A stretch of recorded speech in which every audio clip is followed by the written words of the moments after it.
Il peut travailler en tant que travailleur indépendant ou freelancer ou posséder sa propre entreprise, mais se caractérise par son esprit d'entreprise et par sa capacité à assumer les multiples tâches liées au travail en solitaire et à la réalisation d'un projet personnel. Le travailleur indépendant freelancer travaille de manière indépendante en offrant des services aux autres professionnels ou entreprises. Bien que cela ne soit pas une condition nécessaire, il s'agit dans la plupart des cas d'une personne qui travaille directement depuis son domicile.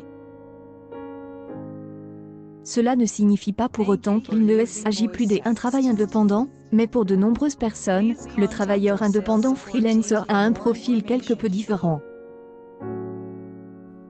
Voyons quelques aspects positifs et négatifs de ce choix. Nous allons commencer par 4 avantages, puis passer à 4 inconvénients.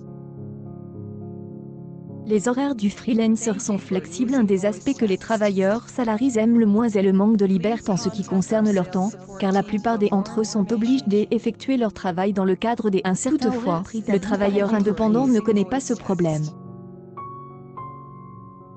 Le fait de pouvoir travailler en freelance quand on veut, avec une totale liberté des horaires, constitue pour beaucoup un des grands avantages d'être un professionnel indépendant.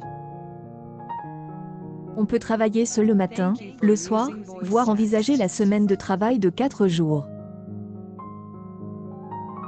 Aussi longtemps que vous serez en mesure de mener à bien vos projets, nul ne vous dira quoi que ce soit sur le temps passé à votre travail. Freelancer, le choix des clients. Toute personne ayant déjà travaillé pour une autre personne est consciente que les clients peuvent être un gros problème. Même si la plupart sont gentils, un seul mauvais client peut gâcher toute une journée de travail. Et la situation est encore plus compliquée lorsque c'est quelqu'un qui vous pose des problèmes pour payer, délicat pour le freelancer. Cette situation ne se produit généralement pas dans le cas du travailleur indépendant, parce qu'il a la liberté de choisir avec quel client travailler ou non.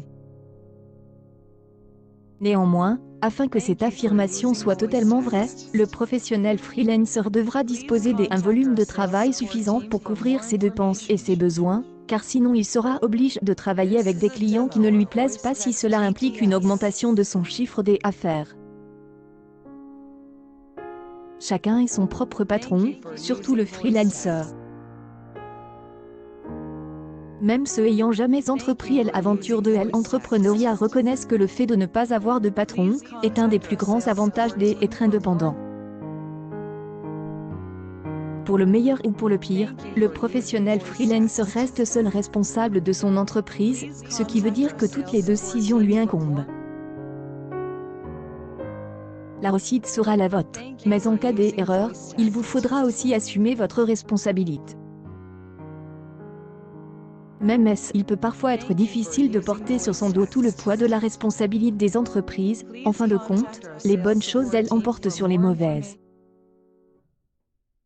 Le freelancer est conscient qu'il est le seul artisan de son succès, et que cela le pousse à travailler sans relâche, tout en épargnant d'avoir à traiter avec des patrons qui ne l'apprécient pas.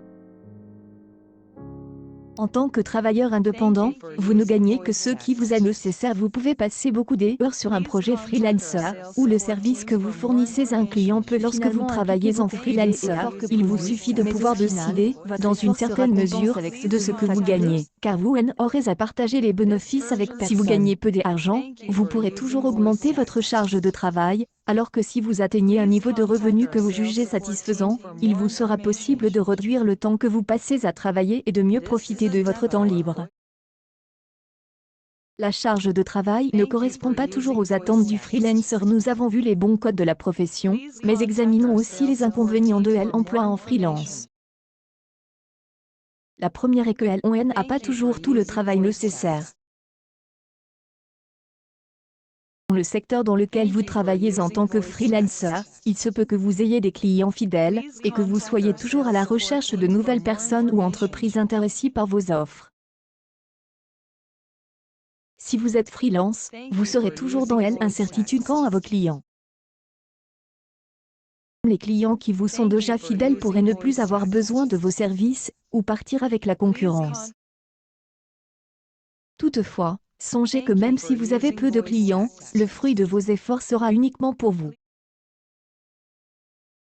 La réconciliation est moins facile qu'il y paraît pour le freelancer. On a dit tout à l'heure que les freelances ont toute liberté de fixer leurs propres horaires de travail, mais cela se complique lorsqu'ils ont des responsabilités familiales.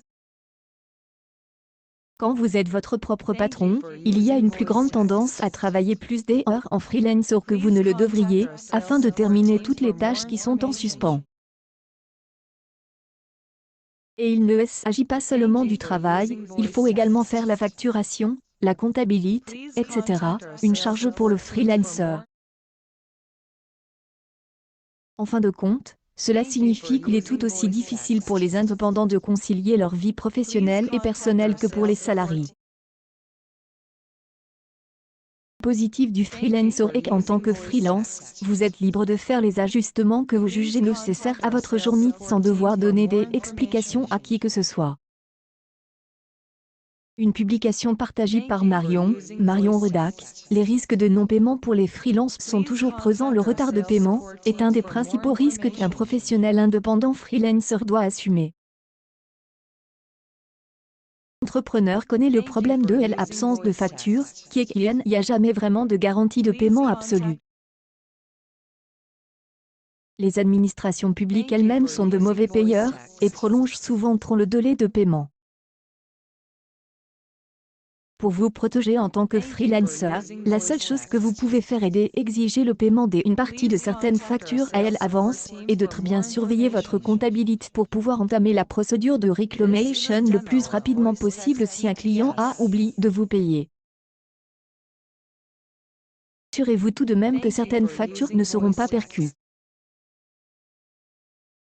Il faut toujours faire du travail commercial si vous pensez avoir une charge de travail suffisante en tant que freelancer. Vous ne devriez jamais laisser passer l'occasion d'obtenir un bon client.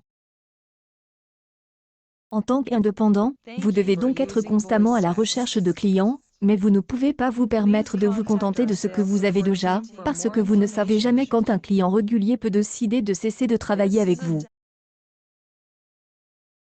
Vous devez non seulement vous occuper de votre travail, mais vous devez également être votre propre directeur commercial, et effectuer des tâches de marketing qui vous permettront d'attirer de nouveaux clients, et de fidéliser vos clients existants. Bien que cette tâche ne soit pas désagréable, elle peut prendre beaucoup de votre temps et vous causer des maux de tête. Bienvenue dans le monde du freelancer.